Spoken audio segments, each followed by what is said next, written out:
علاوي الله شاد قلقتني، صاير لنا ساعة قاعدين، لا سولفت لك سالفة، لا شفتك تقلب جهازك. هاي صفنته كل ما ندل، ايش عندك خوب؟ ماكو شيء.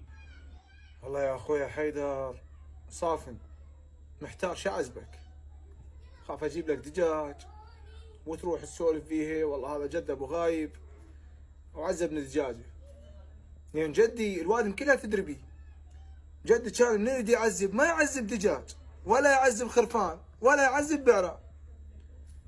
كان جدي كله متى ينادي يروح كله يجيب حر تازه، يروح يصيد حيتان ويجيب، يصيد حيتان ويجيب ويفرشها منا لغات.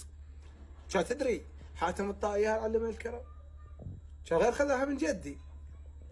حاتم الطائي ذبح له فرس اتعجب جدي كان يجيب حيتان يعزب الوادم. اقل شيء اذا ما عنده يحط له مفطح مال البعران. انت شايف مفطح مال البعران هيك مسوي على الصحن. وما كان يجيب صحن وصحنين و10 و20 500 صحن يفرش. جدي كان ديوانه دونمين طول والعرض 500 متر. كانت تجي المحافظه كلها يعزمها جدي. تعرف صدق انت؟ متعيني والله وقت هسه انا عزوبيتي دجاجه ما عندي.